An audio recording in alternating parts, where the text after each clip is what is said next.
वालेकुम। Last time हम interpolation को डिस्कस कर रहे थे। आप आपने क्लास में इंटरपोलेशन डिस्कस करी होगी सर के साथ। तो उसकी जो कोडिंग के हवाले से ये वीडियो है। अच्छा, सबसे पहले तो मैं ये गाइड कर दूं कि लास्ट टाइम आपको एक जो असाइनमेंट मिला था कोडिंग का, वो आपने पाइथन पे किया था, ठीक है। और यहाँ पे भी आप जो कोडिंग करेंगे, जो कोडिंग का असाइनमेंट या जो भी आपको काम दिया जाएगा, वो भी पाइथन से आपने करना है। अच्छा, अब इशू ये है कि अक्सर ये होता है कि आपकी पाइथन फाइल रन हो रही होती है, फिर आप मिसाल के तौर पे एक से ज़्यादा अगर आपके पास कोड है तो आपको डिफरेंट डिफरेंट फाइल्स बनानी पड़ती हैं। तो इसके लिए आपके पास पाइथन का एक होता है, इसको हम बोलते हैं पाइथन नोटबुक, ठीक है। तो पाइथन नोटबुक में क्या होता है कि आपके पास, फॉर एग्जांपल, ये पहला मेथड है Newton forward and backward interpolation. तो इसका कोड यहाँ लिखा हुआ है। और जैसे ही मैं इसको रन करूंगा जैसे ही मैं इसको रन करूंगा जैसे ही मैं इसको रन करूंगा तो देखिए यहाँ पे इसका आउटपुट ही आ गया। तो होगा ये कि आपके पास जो है वो कोड लिखा होगा, उसके नीचे उसका आउटपुट आ जाएगा, अगला कोड अगले सेल में लिखा हुआ होगा, उसका आउटपुट उसके नीचे आ जाएगा। तो पाइथन नोटबुक से हमें ये आसानी होती है। पहले मैं ये आइडिया दे देता हूँ कि इस पाइथन बुक को एक्सेस कैसे करना है। ऐसे काफ़ी सारे तरीके हैं। आप जो है अपने, अगर आपके पास वीएस कोड है आपके पास लैपटॉप में या कंप्यूटर में, तो उसमें आप जुपिटर की एक्सटेंशन, जुपिटर के नाम से ना, जुपिटर के नाम से आप जो उसकी एक्सटेंशन डाउनलोड कर सकते हैं। इसी तरह जो है वो आप, एक और सॉफ्टवेयर होता है एनाकोंडा, एनाकोंडा आप इंस्टॉल करके उससे, उसके अंदर भी जुपिटर का ऑप्शन होता है, वहां से भी आप कर सकते हो। और तीसरा सबसे आसान तरीका, जो शॉर्ट तरीका, वो ये है कि आप गूगल पे जाएं और लिखें जुपिटर नोटबुक। जैसे ही आप जुपिटर नोटबुक लिखेंगे तो आपके पास यहाँ पे एक ऑप्शन आएगा ट्राई जुपिटर का। और ट्राई जुपिटर पे आके आप जो है वो, यहाँ पे जुपिटर लैब लिखा होगा, ठीक है। जैसे ही आप जुपिटर लैब पे क्लिक करेंगे तो आपके पास जो है वो इस तरह का इंटरफेस आ जाएगा, ठीक है। अब यहाँ पे आपकी ये फाइल्स हैं। अब आपने अपनी जो फाइल है, आप यहाँ से अपना जो है न्यू फाइल ओपन कर सकते हैं। न्यू फाइल में आप जाएंगे, यहाँ पाइथन क्लिक करेंगे और अपने यहाँ पे कोडिंग करना स्टार्ट कर देंगे, ठीक है। तो अब रन कैसे होगा, रन का बता देता हूँ। तो फिलहाल मैंने जो अपनी इंटरपोलेशन वाली फाइल जो यहाँ पे लोड करी हुई है, तो उसको मैं तरीका बता रहा हूँ रन कैसे हो रहा है। तो पहला जो मेथड है आपके पास वो है Newton forward and backward interpolation, जो आपने पढ़ा था। आपको उसकी बेसिक आपको पता है कि भाई किस तरीके से टेबल बनता है, किस तरीके से उसको आइट्रेशंस करनी है, जिस तरीके से वैल्यूज फाइंड करनी है। टेबल आपको दिया हुआ होता है, उससे रिलेटेड आप वैल्यूज पुट करते हो। टेबल जो एक्स और वाई की वैल्यूज ये होती हैं उससे आप टेबल बनाते हो और अपना कैलकुलेशन वगैरह करते हो, आइट्रेशंस करते हो। तो अगर मिसाल के तौर पे आपके पास वैल्यू ज़्यादा हो जाएं, या आपके पास एक्स और वाई की वैल्यूज ज़्यादा हैं, या आपको अपने पास कोई सोल्यूशन कर रहे हो, चेक करनी है कि भाई आपका आंसर सही आया या नहीं आया, तो उसके लिए आप कोडिंग की मदद ले सकते हो। तो ये कोड लिखा हुआ है फिलहाल। तो कोड अगर थोड़ा सा समझ लें तो सबसे पहले जो है ये एक इम्पोर्ट नमपाई एज एनपी। तो एक नमपाई एक पाइथन की लाइब्रेरी होती है, ठीक है, जो आपके पास न्यूमेरिकल कैलकुलेशंस के लिए, नंबर की कैलकुलेशंस के लिए बहुत हेल्पफुल होती है। तो हमने इसको इम्पोर्ट कर लिया और इसको एनपी के तौर पे इंपोर्ट किया है कि जब यहाँ भी मैं इसको नंपाई का यूज करूंगा तो एनपी का मैं लाइक कीवर्ड इस्तेमाल करूंगा। उसके बाद जो है एक फॉरवर्ड डिफरेंस टेबल का एक फंक्शन बना हुआ है। पाइथन में डेफ करके फंक्शन बनता है, तो फॉरवर्ड डिफरेंस टेबल का फंक्शन बना हुआ है, उसके नीचे जो है वो कुछ कोड लिखा हुआ है, लूप का कोड लिखा हुआ है। उसके बाद एक और फंक्शन बना हुआ है जिसमें न्यूटन फॉरवर्ड इंटरपोलेशन का कोड फंक्शन बना हुआ है। उसके अलावा जो है न्यूटन बैकवर्ड इंटरपोलेशन का फंक्शन बना हुआ है। और उसके बाद यहाँ पे, अच्छा, अब ये जो पॉइंट है, इस पॉइंट पे आपने इनपुट वैल्यूज देनी है कि आपको किन एक्स की वैल्यूज के लिए और किन वाई की वैल्यूज के लिए वैल्यूज, मतलब जो टेबल आपको दिया जाएगा। फॉर एग्जांपल आपके पास टेबल में वैल्यूज हैं एक्स 1 2 3 4 5 6 7 8, और इसी तरह वाई में है 1 8 27 64, ये आपको वैल्यूज दी हुई हैं, ठीक है। और आपको एक वैल्यू फाइंड करनी है 7.5। 7.5 पे आपको पता करना है कि वाई की वैल्यू क्या होगी। तो आपने यहाँ पे 7.5 लिखा, और जैसे आप इसको रन करोगे तो आपने देखो नीचे एक्स की वैल्यूज आ रही है, वाई की वैल्यूज आ रही है। और उनसे रिलेटेड आपको एक्स की वैल्यू 7.5 पे कैलकुलेट करना है। तो फॉरवर्ड से इंटरपोलेशन से भी यही आंसर आ रहा है और बैकवर्ड इंटरपोलेशन से भी यही आंसर आ रहा है। अगर मैं इस वैल्यू को चेंज करता हूँ, फॉर एग्जाम्पल इसको मैं 4.5 कर देता हूँ और 4.5 जाके रन करूंगा, तो देखें वैल्यूज क्या हो गई, चेंज हो गई। इसको मैं अपने हिसाब से और चेंज कर सकता हूँ। तो जो है मैं 1.5 कर देता हूँ, तो 1.5 3.37 समथिंग कुछ आंसर आ रहा है। तो जैसे जैसे आप वैल्यूज चेंज करते रहोगे आपके पास रिजल्ट डिफरेंट डिफरेंट आते रहेंगे, ठीक है। तो ये हो गया Newton forward and backward interpolation का कोड। आप लिखा हुआ है, कोड आप यहाँ से भी देख सकते हो अपनी प्रैक्टिस के लिए, और खुद भी लिखना चाहो खुद भी लिख सकते हो। सेकंड जो है न्यूटन डिवाइडेड डिफरेंस है। अब आपको पता है न्यूटन डिवाइडेड डिफरेंस कहाँ पे इस्तेमाल होता है। तो आपके पास यहाँ पे जो है वो डिफरेंट तरह की वैल्यूज लिखी हुई है। अच्छा, यहाँ पे वैल्यूज देखें। डिवाइडेड डिफरेंस नॉर्मली जो अनइक्वल स्पेस या अनइक्वल इंटरवल होता है उसके लिए इस्तेमाल होता है। तो यहाँ पे जो एक्स की वैल्यू है 300, 304, 305, 307। और यहाँ पे डी टाइप फ्लो का मतलब इसकी डेटा टाइप है, फ्लोट के तौर पे इस्तेमाल हो रही है, ठीक है। इसी तरह वाई की वैल्यूज हैं, ये भी आपको कुछ डिफरेंट फ्लोट वैल्यूज दी हुई हैं। फ्लोट का मतलब होता है पॉइंट वैल्यू। आपको फाइंड क्या करनी है, 301 पे वैल्यू फाइंड करनी है। तो आप जैसे इसको रन करा आपने तो आपके पास नीचे रिजल्ट आ गया कि 301 पे, तो आपके पास न्यूटन डिवाइडेड डिफरेंस यूज करके जो रिजल्ट आ रहा है वाई का, वो आ रहा है 2.4786। इसको हम चेंज करके देखते हैं। इसको जो है वो 306 कर लेते हैं। तो आपके पास देखें आंसर चेंज हो गया, 2.4857 आ गया। तो डिफरेंट डिफरेंट वैल्यूज से आप इसको डिफरेंट डिफरेंट तरीके से जो है अपना कैलकुलेशन कर सकते हो। 3.305 पे 48, 2.4829, 2.4829, तो आप डिफरेंट डिफरेंट वैल्यूज पे डिफरेंट डिफरेंट आंसर कैलकुलेट कर सकते हो। नेक्स्ट आपके पास जो है लेग्रांज इंटरपोलेशन है। इसमें भी यही काम कर रहे हैं कि आपने नंपाई को इंपोर्ट किया, आपने लेग्रांज इंटरपोलेशन का एक फंक्शन बना लिया।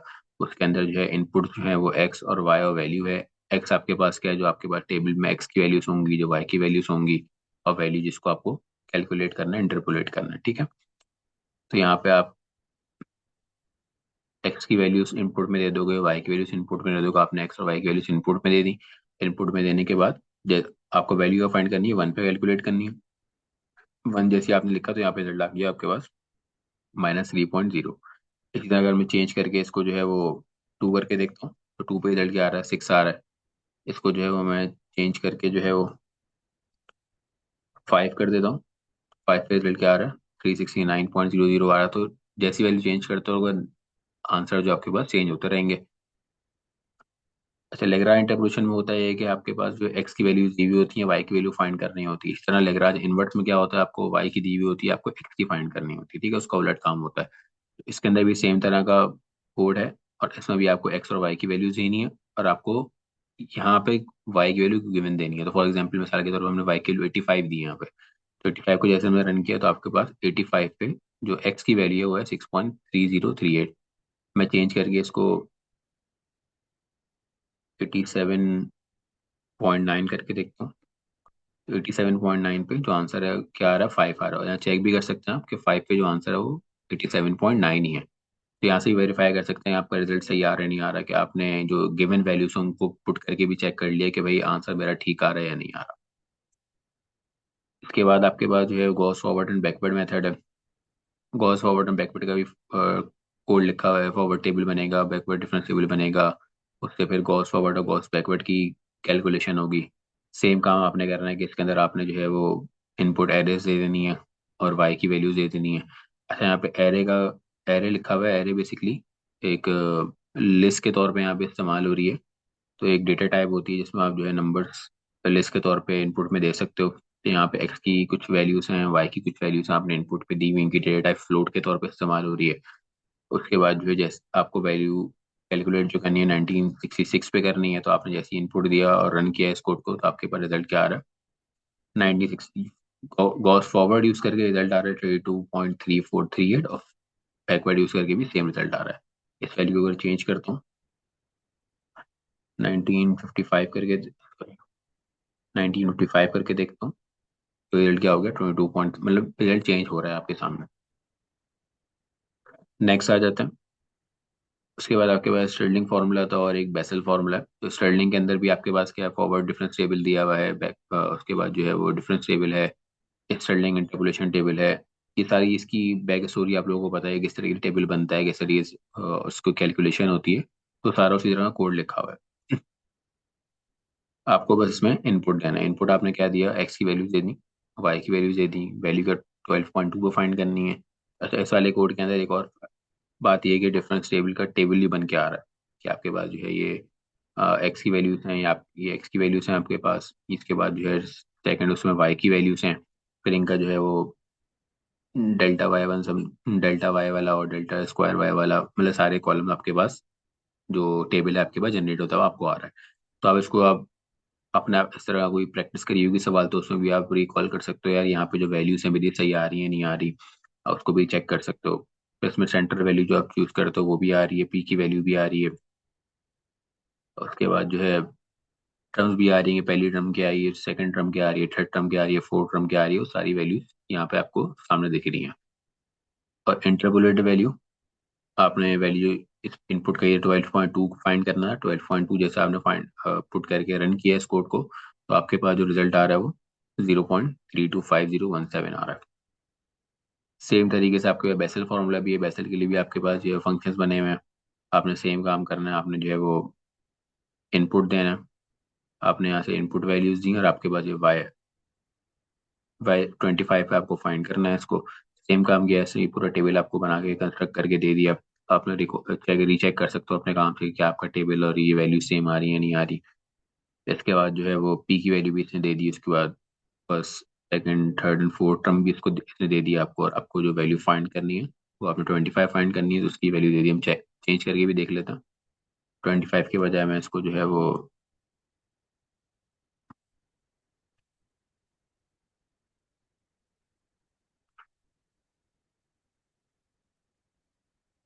25 के बजाय इसको चेंज करके देखते हैं, 35 में निकाल के देखते हैं। वैल्यू चेंज हो गई, 35 है 0.5657 आ रही है। तो इस तरीके से आपको बेसिकली करना ये होगा कि आपको अगर कोई असाइनमेंट मिलता है इससे रिलेटेड, तो आपने इसी तरह का कोड खुद बनाना होगा, या इस कोड को यूज करके भी अपना कुछ काम कर सकते हैं। खुद बना लेंगे बहुत अच्छी बात है, वरना आप कहीं और से भी आपको कोड बहुत सारी जगहों पे मिल जाएगा। तो बेसिकली इस असाइनमेंट का मतलब ये है, इस वीडियो का मकसद ये है कि आपको ये पता हो कि आप as a C S student के आपके पास जो न्यूमेरिकल मेथड या न्यूमेरिकल एनालिसिस के जो क्वेश्चन है उसको आप किस तरह आइट्रेशन कर सकते हो उसकी। फिलहाल तो यहाँ पे अगर देखें तो नंबर ऑफ वैल्यूज कम है, या मैन्युअली भी हाथ से कर सकते हो, लेकिन अगर नंबर ऑफ वैल्यूज ज़्यादा हो जाए, 15-20 हो जाए, 30 एंट्रीज हो जाए, 40 एंट्रीज हो जाए, तो उसको न्यूमेरिकली कैलकुलेट करना, वो मैन्युअली कैलकुलेट करना वो ज़्यादा हेक्टिक हो जाता है, मुश्किल हो जाता है। तो इस कोड की मदद से आप जो है अपना सारा काम जल्दी जल्दी कर सकते हो। इस तरह जो आपको कोई असाइनमेंट मिला हुआ है इंटरपोलेशन का है, जो आप कोई भी प्रैक्टिस कर रहे हो, तो उनके आंसर भी आप इस कोड के जरिए रीचेक कर सकते हो। ठीक है। तो फिलहाल ये छोटी सी वीडियो थी, तो मैंने इसमें आपको ये बता दिया कि कोड किस तरह रन होगा और जुपिटर फाइल में कैसे रन होगा। अच्छा, मिसाल के तौर पर आपको कोई असाइनमेंट मिलता है और आपने इसको कोड बना लिया, तो कोड लिखने के बाद आपने इसी तरह हेडिंग डालनी है पहले।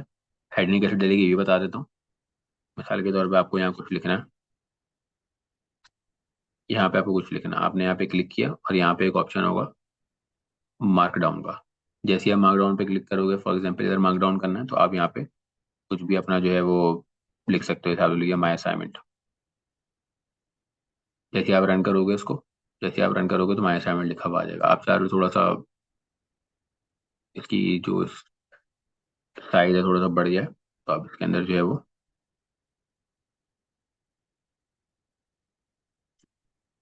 जैसे आप जो है एक हैश लगाओगे तो इसके बाद जो है ये थोड़ा सा बड़ा हो जाएगा, दो हैश लगाओगे थोड़ा सा और छोटा हो जाएगा। बेसिकली है जो है हेडिंग के लिए होता है, तीन लगाओगे और छोटा हो जाएगा। तो आप डिफरेंट तरीके से इसको अपना मार्क डाउन कर सकते हो। तो जैसे यहाँ मार्क डाउन हुआ हुआ है, हर मेथड के ऊपर जो है यहाँ पे लिखा हुआ है बेसिल फॉर्मूला, ये बेसिल मेथड है। उसके बाद जो है ये स्टर्लिंग मेथड का भी लिखा हुआ है। इसी तरह इस तरीके से आप जो है इसकी हेडिंग बना सकते हो, हेडिंग बना के उसका आंसर लिख सकते हो नीचे। कोड लिखोगे, कोड लिख के रन करोगे तो नीचे आपके पास आउटपुट में ये आंसर आ जाएगा। तो इस तरीके से आपको जो है अपना काम करना होगा। तो मैंने आपको ये भी बता दिया कि रन कैसे होगा, मैंने आपको ये भी बता दिया कि इसको आप एक्सेस कैसे कर सकते हो, यहाँ से भी एक्सेस कर सकते हो। ठीक है। तो आई होप सबको यहाँ बात समझ आ गई होगी। ठीक है, अल्लाह हाफिज।